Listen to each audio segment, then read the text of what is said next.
আসসালামু আলাইকুম সবাইকে। তো আজকে আমরা আরেকটা ট্যাঙ্ক পরিষ্কার করতেছি আবার। তো এই জায়গায় তো গুলশা মাছের এয়ারেশনটা বন্ধ করে রাখছি। আর যেহেতু মানে ময়লা আছে, ময়লাগুলো নিচে যাতে বসে আর আউটলেট যখন আমরা ছেড়ে দিব যাতে বের হয়ে যায়, ওই কারণে এয়ারেশনটা কিছুক্ষণ বন্ধ করে রাখছি।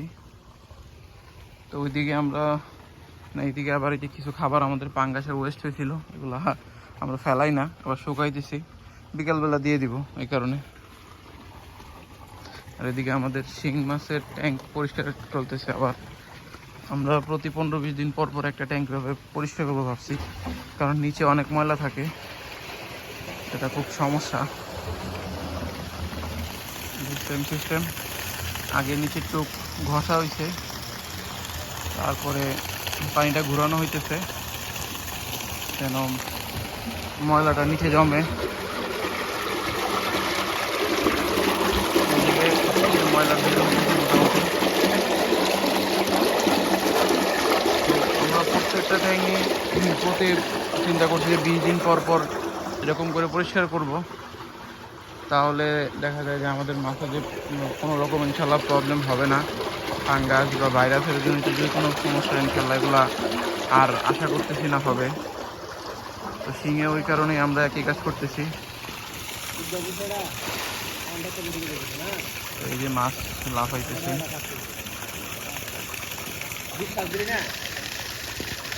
মোটামুটি মাছ আলহামদুলিল্লাহ ভালো সাইজের আসছে আমাদের।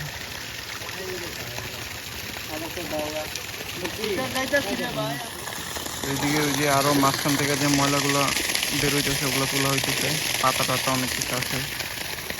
আর এটা তো আমাদের ভেঞ্চুরি চালাইতেছি পানিটা ঘোরানোর জন্য। মাছ আলহামদুলিল্লাহ সবই সুস্থ আছে, কোনো সমস্যা নাই, কিন্তু যে পরিমাণ ময়লা হয়েছিল নিচে এটা আর বেশি দিন থাকলে হয়তো সমস্যা হয়ে যেত।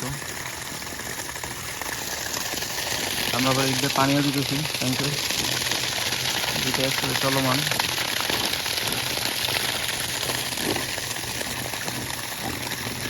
ওদিকে আমাদের শিং মাছের ট্যাঙ্ক পরিষ্কার করা মোটামুটি শেষ, তো এখন পানি দিতেছি। তো দেখি কি অবস্থা, কতটুক পানি হইলো।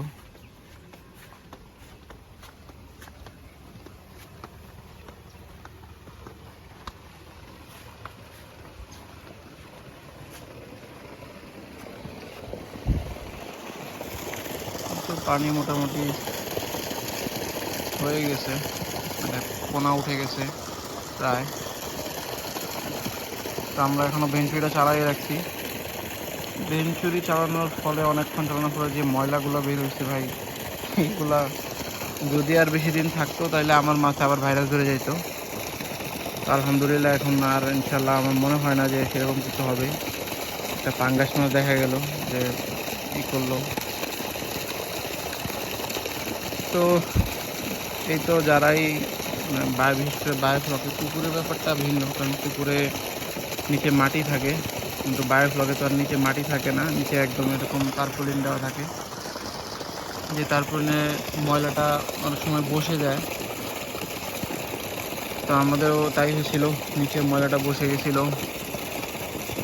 তো ওই কারণে আমরা এখন থেকে প্ল্যান করছি প্রতি মাসে অন্তত একবার যখন করে পরিষ্কার করব, তাহলে ইনশাল্লাহ আমাদের মাছগুলা সুস্থ থাকবে, কোনো সমস্যা হবে না ইনশাল্লাহ। সেম গুলশা মাছেও একই কাজ করার ইচ্ছা। তো এখন দেখা যাক সামনে কি হয়। আর কিছু কিছু পাবলিক তো আছেই যারা বলে যে ময়লা নিষ্কাশন না করে নাকি বায়োফ্লকে মাছ চাষ করা যায়, এটা সম্পূর্ণ ভুয়া একটা কথা। এটা কখনো পসিবল না। যদি তাই হইতো তাহলে আমাদের মাছ মরতো না, মাছের ভাইরাস ধরতো না। তো আমাদের মাছে তো এর আগে বেশ ভাইরাস ধরছিল, তো এখন আলহামদুলিল্লাহ সব ঠিকঠাক আছে।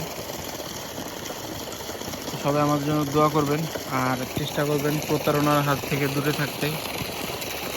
প্রতারক চক্র এখনও সক্রিয় আছে বায়োফ্লকে, যারাই টুকটাক আছে। আমাকে এখনও অনেকেই ফোন দেন, তো ফোন দিয়ে কিছু মানুষের কথা বলেন, আমি জানি ওরা জাস্ট আপনার সাথে ব্যবসাই করবে, হয় কোনো ব্যবসা করবে, না হলে তারপরে বেচবে বা আদার্স যা ব্যবসা করা যায় আর কি।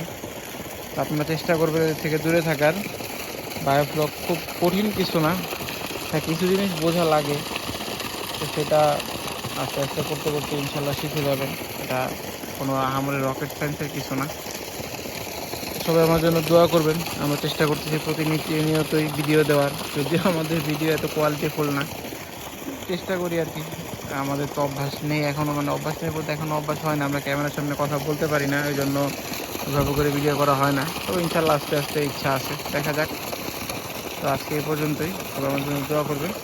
আল্লাহ হাফেজ।